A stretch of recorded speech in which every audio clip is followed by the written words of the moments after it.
I'm like, bro, you need to go and father your house. You need to father your community. The problem is it's a mass exodus of men leaving the community, and the ones that are left behind, they don't know how to father. They don't know how to lead. Right? So you got these grown A men rocking out with these kids, toting guns, playing with guns, the whole nine. But a lot of the men that can make a difference, it's a mass exodus.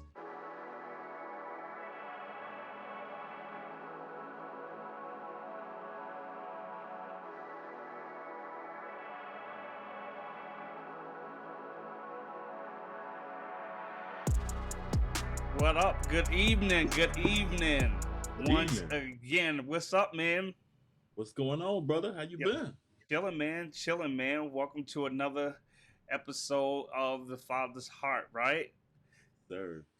Yes, sir. Yes, sir. Yes, sir. How was your holidays? Yo, it was real cool, man. It was real cool, brother. It was real cool, man. Had an opportunity to go to the D and spend some Okay. time Okay. with my wife's side of the family, man. So it was real cool, man. How about you, baby? Man, we was packed in this crib, laughing and eating. I've eaten more than I should. But it was a great Thanksgiving. We had a lot of great food, a lot of laughs. And I just, I miss, I was just thinking I miss hanging out with my family. We hadn't really officially like hung out together, like my grandmother, I mean my mother, my sister, my nephews. We hadn't really done that since almost, I want to say, before the pandemic. So Yeah, it was, listen, a lot of people, bro. A lot of people. This was the first time for a lot of people, bro, having the opportunity to be around their family members again, man. So yeah, it was super dope, man. I loved it, bro. I loved it, man. I loved it. So how you feeling, man? I'm good. I got Cool. as y'all can see, the beard is pressed. Yo, My I see. barber, I see bro, that, bro. I just do this. See. I just brush it. And then because I got these thick eyebrows, I hit them too. see. See, You you've gotta. been That's you. like, Yo, listen. I don't have either. I got. Yo, mine is soft though. Mine yeah, is soft. bro. Yo, my Mine wife is was like, dark. "What This is is the?" dark and My mushy, wife, bro. my wife asked me earlier. She's like, "What cologne you got on?" I said, "No, I had none." She smelled. She's like, "Oh, that's your beard." So, yo, my beard Oh, smells good. It may not yeah. be as long as yours, bro, but it No. smells good. Yeah, bro. I'm a firm believer that the beard has to smell and look good. So when you walk by somebody, the beard. So my when I'm outside with the wind, I love it when the wind is blowing because then my beard just Oh be my gosh. that boy. It just be blowing everywhere. I Yeah. be like this, bro. Get out of here, yo. Get out of here. I ain't messing with you tonight, For man. Yo, but I real. got a hot topic for us tonight, man. You ready Okay, to what we rock and got? roll? I'm ready. Yo, I want to tap into absent and incarcerated fathers, bro. That's what I want to tap into. So when we talking about, is there a direct impact with incarcerated fathers, absent fathers? Like, what is your take on that aspect, right? And I know you do a lot of work in the jails and the prisons, and working with fathers, man. So I'm curious to hear your perspective, as it relates to this topic. You know what I mean? Yeah, So this is is there a direct correlation between absent and incarcerated fathers? well, man. This is such a loaded question, man. Because you're gonna take me back to the work that I do inside the juvenile detention center. So just to go back a little bit, how even the fatherhood, my comic book series even launched and took off was really about the work that I've been doing in the Juve. And I'm telling you, man, every time I would ask a group of young brothers about if I even brought the word up, father, if we talked about father or fatherhood or dad, I would see faces change, their affects on their face. I mean, it would just there would be an emotional shift in the room. And I remember one day asking about, this group of young brothers who are incarcerated, when was the last time they had seen their fathers? Where were their fathers? And a lot of them talked about having a father that was incarcerated or formerly incarcerated. And then their fathers returning home, but not home to them. And so I thought, well, if your father returned home, where was he going? Well, they just described their fathers having complex relationships with just other women because they couldn't go back home to mom and the family that they once had started and created, because of some of the choices that they had made, man. So these men, they described having to start new relationships with new families. Young men were telling me, man, that they couldn't even see their father because of the concern that the father and the new woman that he's with may not like the mom, their mother. So there was all of these, you know, toxic, challenging relationships that were going on that were keeping kids from seeing their dads. But I remember asking a group of young men, I'm like, man, if you could have your father be a superhero, you know, what would that look like? And I think Yeah. that's when I saw a positive shift with young men and incarcerated fathers when they were telling their stories, because they started talking about stuff like, I wish my father could tuck me in at night. Now I'm talking to a 16-year-old boy who was talking about a superhero father would be a father that would tuck him in at night, Yeah. or a dad that would show up and play football games or be at the football games and at track or just be present, man. And that's really what led me and my son to go to prison. It's just that kind of conversation. And I took my son to prison. I said, yo, the boys we're working with, man, are telling me their fathers are incarcerated. And I think we have to go to where they are, because I don't see very many of these brothers that these little brothers were talking about at church. I didn't see very many of them in certain parts of the neighborhoods that these kids were describing. They were saying my father is incarcerated. Yeah. And so that led me to taking my son to prison. And we just said, I said, we're going to prison. And You I just knew that I had to go. man, you make the statement of you went to prison, right, to do this work, and you talk about men who are behind bars, and and I tell you, man, I'll share it in a second, but I worked in a prison for about 10 years, but what I realized, bro, is that a lot of men who are free, so-called free, are Yeah, living in their own prison amongst the population in the world, right? absolutely.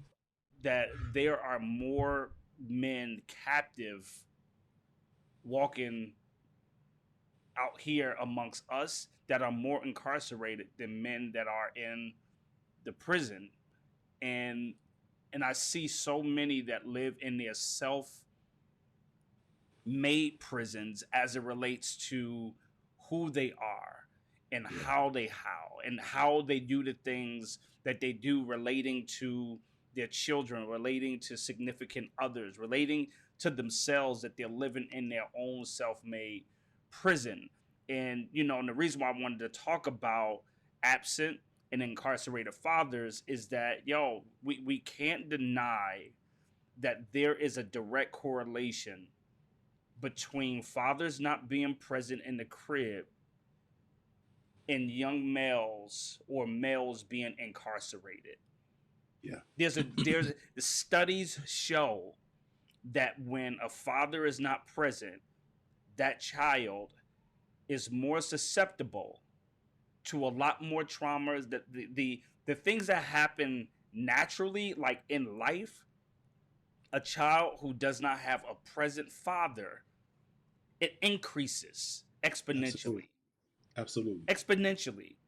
And absolutely. so when I worked in the prison, man, I'm telling you, I'm talking about men who were, in their 20s, teens, or whatever the case. But I'm talking about 50, 60, 70-year-old men used to come in my office and cry, bruh, Yeah, because of their trauma of not reconciling the relationship between them and their own natural father and the father that they never was to their own children. yeah, yeah. I saw something, Sean, that really blew my mind when I started doing the work too. I discovered that so many fathers didn't know how or what to do with children. They didn't know how to parent, but also recognize that part of them did know. They had some of those natural instincts. But we do something with men sometimes when they don't do what they when they don't do it right. When we see that men aren't holding the baby right, we take the baby from the man. Come on, man. Literally, we'll That's take real, him out. bro. You That's not holding the real. baby. Will really snatch the baby out of his brother's hands. And I've learned that when we do stuff like that over time and time, he loses confidence in his ability to actually do it. And Absolutely. Yeah, and I remember telling you just from the last episode, I mean, my first instruction to fatherhood was the doctor telling me to cut the umbilical cord. And that was the first time that anyone had ever named me as a dad. I knew that I was becoming one, but that was an instruction that meant a whole lot to me. And so I think so oftentimes than not, man, we've got men who are trying, who have tried, and often get shot down because they don't do it right, right? And so I got boys that I'm working with who are, 14, 15, 16, and saying, hey, I'm a father. But you know what they learned how to do? They learn how to pick up the baby, they play with the baby, they hold the baby, they laugh with the baby, and then they give the baby back to someone else. Yeah, And then that person does all the work. And we take the baby from the boy, the teenage boy. But then I'm like, yo, we have conditioned boys not to, they don't play with anything, they don't nurture absolutely, anything. So absolutely, how would he know how to nurture a baby if he's never been put in a position to nurture something absolutely, or bro. someone? So I think that's what I'm seeing, man. And just real quick, just to add to the fire, man, I just met with a group of young men that are incarcerated.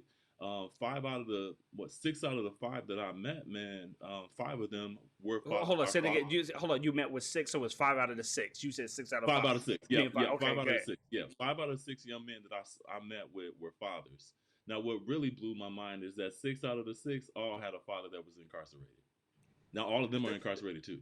Say that one more time so we can speak to Yeah, the stats, bro. yeah. Five out of So, the yeah, six.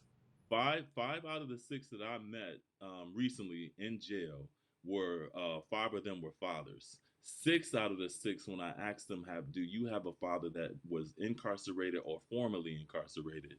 They all agreed that they had a father that was either incarcerated or formerly incarcerated at the Yo, it's time of their start into the JJ system. Yo, but see, but that's the thing, right? Is that there is a direct correlation, and not all the time, right? Not all the No, time, not all the but time. No, but we no. need to understand as fathers, as men, right? Is that there's a direct correlation. I saw a study, man. I wish I would have pulled it up, but I saw a study when I was writing a grant. I had to do all this research, and I saw how it spoke to how an absent father is more detrimental and more damaging than a mom not being present. Yeah, A father not being present was more damaging to the child than a mom not being present. And and the thing about it, man, it's so easy to keep males out of the picture.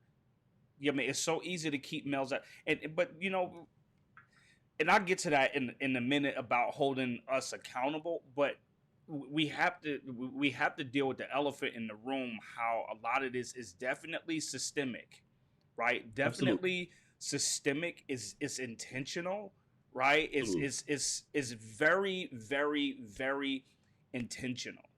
Yeah, it's systematic. All that.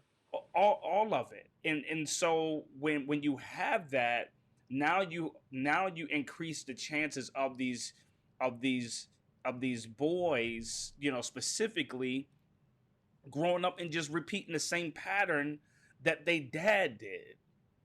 And Yeah, then we wonder why, like, yo, why is man or why is Killer doing A, B, C, and D? Number one, I bring up that nickname Killer.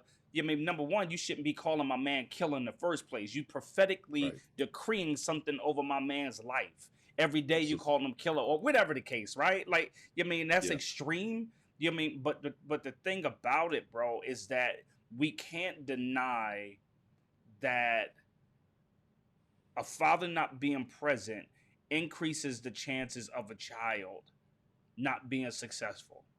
yeah. And what you just said too, Sean, was just really impactful too. Is the power of naming, and I think that's one of the things that I think is really important too. That fathers want their sons oftentimes to have their name, Yeah, right? for And real. name is really really important. But if a boy doesn't know how powerful his name is, when he starts growing up and they start calling him Lil Uzi, he doesn't recognize that, man, Lil Uzi has now built a reputation that gets the attention of all the boys and men that he's seeking after anyway. But yet he still has his father's first name, which is Jonathan. And so I think that there's this challenge that I'm often seeing is that, man, boys don't even know what to be called, or what they are called sometimes is the issue they're up against too, because they've created a name through these experiences that have a lasting impact on them. And that peer culture is so powerful, man, for our It teenagers is, now. bro. That being called Lil Uzi can get you put in prison simply because you have to start to live up to that very name. You have Um, to you have but to live down, up to that, bro. You have to live up to that name. And one of the things, man, is that a lot of the men that's in the community, like I tell like a lot of the dudes that I work with, man, I'm like, bro, you need to go back home.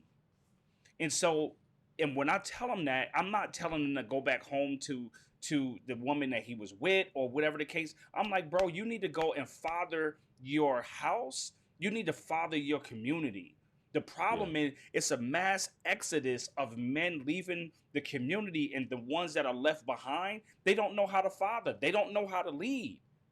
yeah, Right? So you got these grown A men rocking out with yeah, these kids toting guns, playing with guns, the whole nine. But a lot of the men that can make a difference, it's a mass exodus. Yo, and, yeah, and I get it. I ain't tripping, right? It's you know what I mean. I have to think, me personally, I the reason why and I'm just telling you, bro, the reason why I do what I do, because it's my assignment. It's something yeah. that called me. I didn't call this thing. I didn't go looking for this. I didn't want it. When it first came upon me, bro, I didn't want it. I was bitter. I was pissed. I was angry. My brother was murdered, and the dude was in the courtroom laughing and smiling. And I'm listening to my dad cry in the courtroom. I'm like, yo, I don't want anything to do with any of that. Mm, You mean, but God called me to this, and I'm like, yo, I'll do it. But I'm telling you, I really don't want this. yeah. It's a So the hard reason why I assignment. do it is I know it's my assignment. So that's why I do it.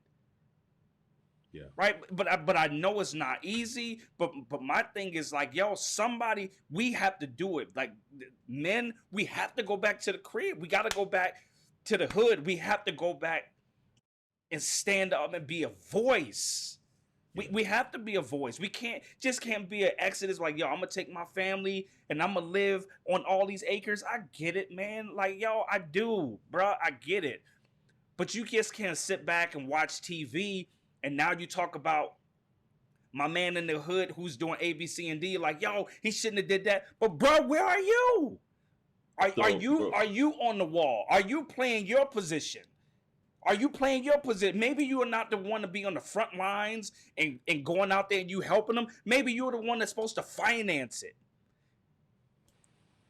Like, what is yeah. your role? I'm gonna stop, bro. I get. No, but that's the I think that's the part too, is really understanding what our role is, but then understanding what our proximity is too, and then how do we open doors for younger brothers to come in. And that's I think that's something I've been struggling with too, just as a brother in the community that, I'm serving. I mean, I am a servant leader, and I tend to serve, lead to the point that I'm so stretched that there are times when I can't even be present with the people that matter to me because I am being called upon so often to do something, and I see the need, and it's so great that it becomes very difficult for me to be like, okay, I can't, but there are people that I have let down because I'm so stretched and I'm trying to keep up that it becomes difficult. And then on top of that, bro, I'm not always good with asking for help.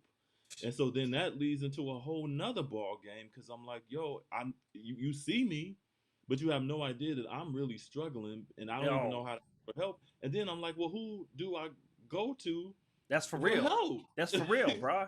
That's for real. Because I don't even know who sometimes to turn to. And let me tell you, I got a network of amazing brothers who are fathers, who are business owners. I know so many of these brothers, right? But I think I'm also recognizing that too. It is difficult to ask for support. It's difficult to reach out for help. And it's just difficult, man. And so I think part of this too is like helping boys over time learn how to express themselves so that they can be authentic when they say with the relationships that they're trying to create with men that I need help and that I Yeah, don't know how to do this and I need to be led. And I think oftentimes people don't know how to say, yo, I don't know what I'm doing. So I yeah, just finesse it. I don't know how to father, bro. I yeah, don't know how to do that. And so it's expected that you know how. But the truth of the matter is that there's a lot of brothers that just don't know how to do it. And then once you get into it, whoo, bruh, yeah, yeah, this. It ain't no joke. But that's And so that's real what you're saying, man. You know, but the thing about it is like when you say you got a network of brothers, like it's important if you have a network of brothers that you're able to be vulnerable in that circle. yeah, And there's so many young boys who yeah, can't be vulnerable. They can't be vulnerable at the crib. Why? Because dad is not there. And if he show any type of emotion sometime, if it's a single mom, she doing the best that she knows how to do. And she's like, well, what I was taught is that boys shouldn't cry.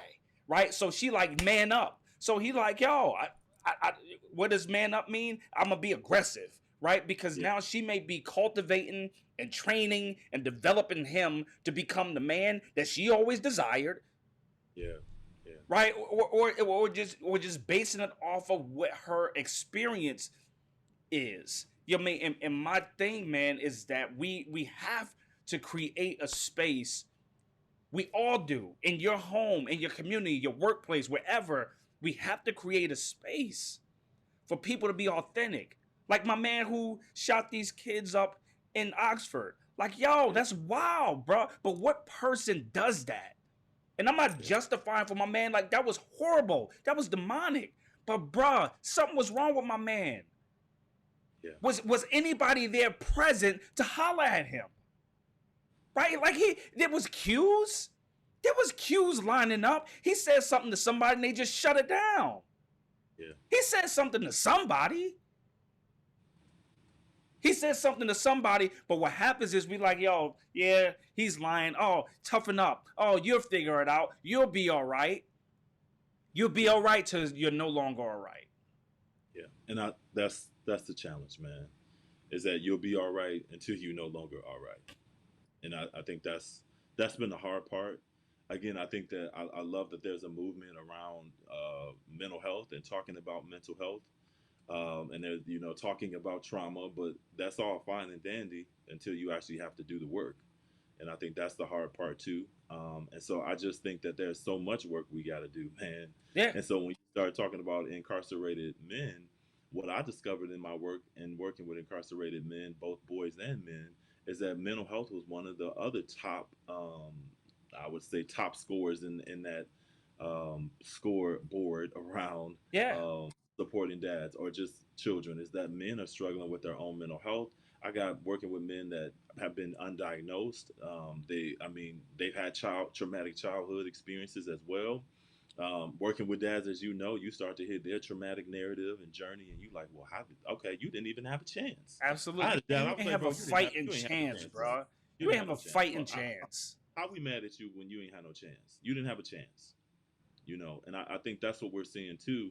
But it takes I want you to it takes speak to the. conversations like this. I want you to speak to this. Jamal said. He said sometimes when a man asks for help, it makes him feel less than a man. Whew, man.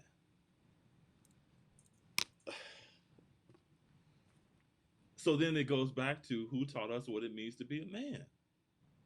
What messages that we gathered along the way that told us that what men modeled that for us. And I think that's the other part for me. I was like, I don't recall any man telling me that it was okay for me to talk about my feelings, or that I sat around brothers that was talking about their feelings. I was at the barbershop, and a lot of conversations that was happening at the barbershop, it wasn't about feelings. No, Uh, absolutely not, bruh. you know, it wasn't about any of those things. But and those were the places where I frequently went, where I was sort of trying to figure out, okay, how do I emulate what this brother is doing? How do I emulate this, and how do I emulate that?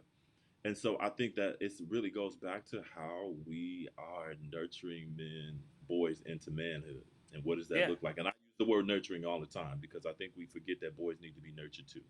absolutely, man. I mean, and you know the thing about it, bro. I met with a couple of dads today, bro. And this was the crazy thing. Somebody donated some money to me, right? And they was like, listen, I want you to give this to a dad or a few dads, whatever the case. I just want you to be a blessing. Okay. So what I did, man, I decided to split these resources up amongst five dads. Okay. and I talk to the guys who I work with, and I'm like, okay, who should we be a blessing to? And bro, I met with 3 of them today, and I gotta meet with 2 tomorrow. But bro, all 3 of them was like, Mm. bro, you just don't know what this did to me, Yeah, I believe right? that. You mean just that little gesture, because all of them was used to life happening, like life lifing them, like they're used to always having to strive, never thriving, right? Like take a couple of steps forward and then life slap them in the mouth. So they are used to always like, yo, I just gotta grind, I gotta hustle. But to get a random call like, yo, come up to my office, and they like, yo, I'm there. You know what I mean? Yeah. Because we established that relationship. They like, yo, what you need? I'm like, I don't need anything. I want to bless you. Yo, and yo, all of them was like, yo, I needed this.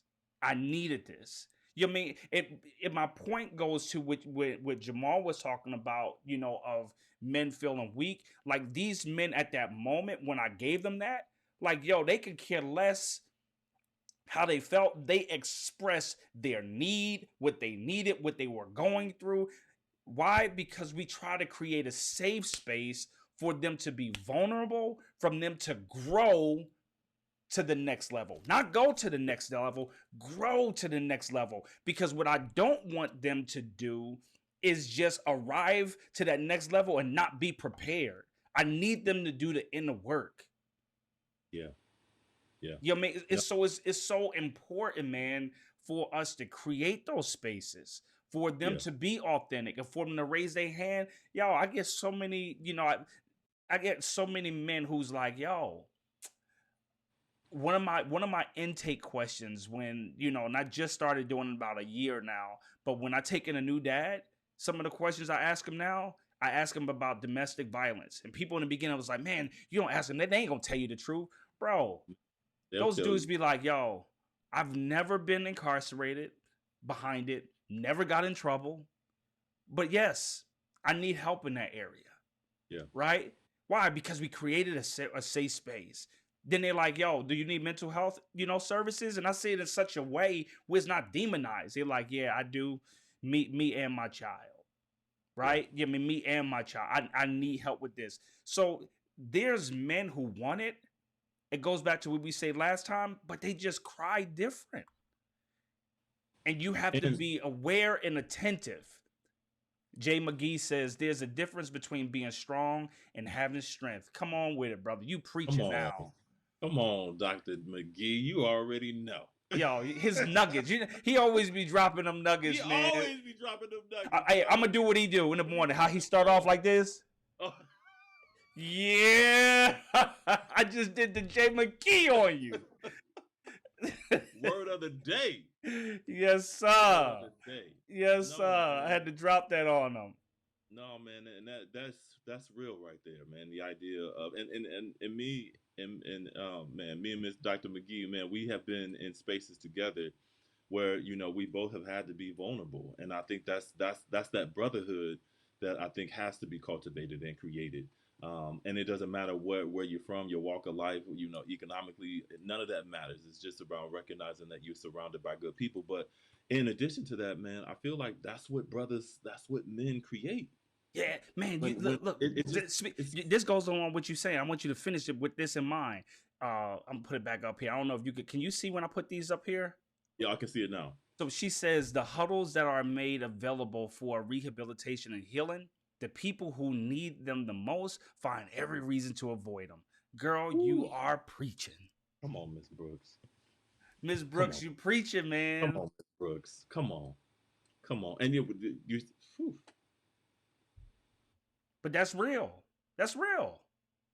That's real. Because part of this too requires you to have to look and feel. When you have to look at yourself, you start to have to feel. I'm surrounded with kids that are high. I'm like, no, I'm working with kids that when they see me, I'm talking about lit.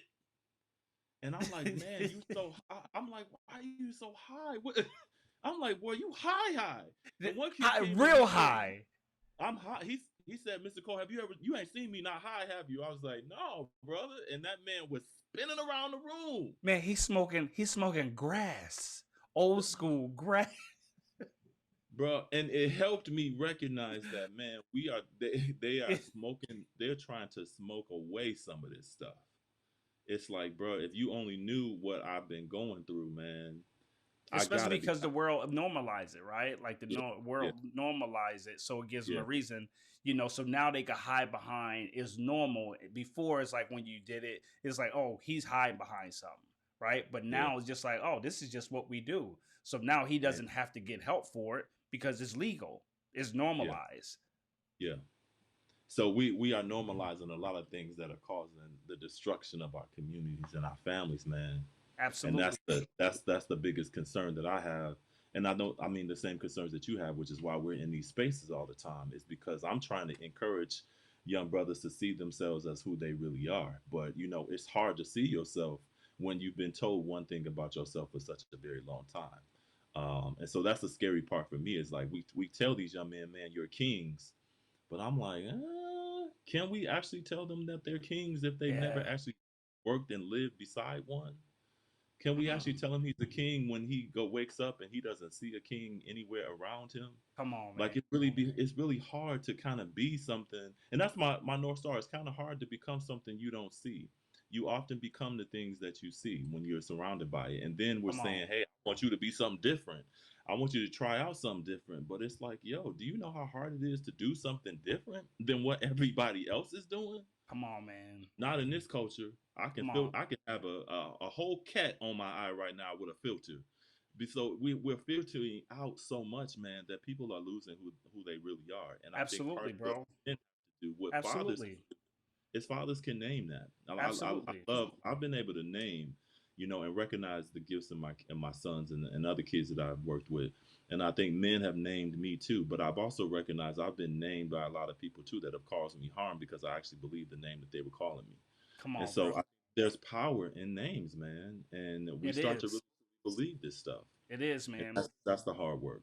It That's the is, hard work. man. No, Cole, I think we need to do a part 2 to this series, man. Like, honestly, like next week, let's finish because I think we can go deeper into this whole incarceration piece and I can talk Yeah, about some of my stories when I worked in the prison, man. So, yeah, man. man, this is good, man. But before we get out of here, brother, Oh, you here we go.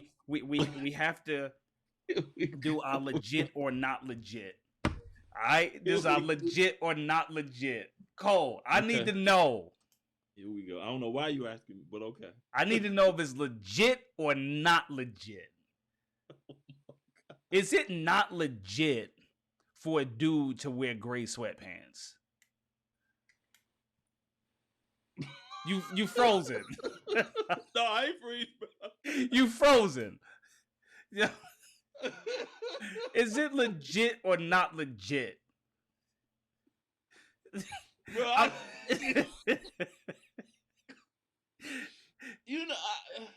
yeah, it's legit, bro.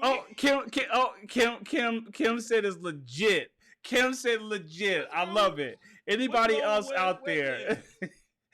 Is it What's wrong with legit or not legit for a man to wear gray sweatpants? Yo, bro?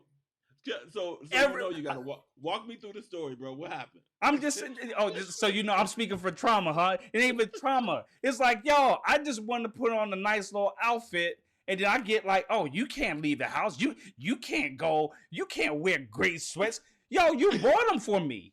You brought them. Look, You bought look, them, and now I can't wear them. bro. Now I can't wear them. It's like I bought them for you to wear around the house. No, you wear leggings. You wear leggings, don't you? Bro, I heard that sweatpants for men is like lingerie out here in these streets. Yeah. Hey, look at Doc.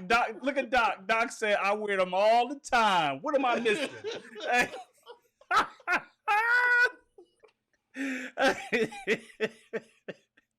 Hey, you ain't missing nothing, man. Oh, Yo, man, you gotta just wear keep your on wearing your gray sweatpants. sweatpants. You get a lot of attention, don't you, Doc? Yeah. Doc get a lot of attention. Doc He's get a like, lot of oh, attention. that's why they always saying, hey, Dr. McGee. Word of the day: sweatpants. Yeah. So you didn't tell me, is it legit or not legit? Bro, it's legit, man. You could wear your sweatpants. Okay. All right. Wear your sweatpants. For real. It's like, oh, Ken said somebody, not legit. How look, Ken gonna say not legit? Look, I told somebody, I said, you're not gonna police my clothes, bro. You're not policing me. I'm gonna wear what I wanna wear. Yo, tell me about it, man. I just needed to hear it. The people have spoken. I got mostly legits on here. So, I'm about to go upstairs. I'm about to go upstairs and tell my wife that the world has spoken and they said I could wear my sweatpants. Yo, sweat. Legit or not legit. Yes, sir. Another edition, man, of the Father's Heart, man. Cole, I appreciate you, brother, man. Man, always, brother Shon. Listeners, we love you. We thank you for rocking out with us, man. We thank you that you're growing with us. And we just gonna keep doing this, man. We just want to bring some positivity, especially during these days, man. Want to bring some positivity and some, just some hope and some inspiration, man, about real issues and having real conversation, man. So listen, man, we love you guys, man, and we will see you next week, man. And as I always say, Cole, don't be average. You might as well be elite. Let's get it. Oh my God. On that note, you feel me?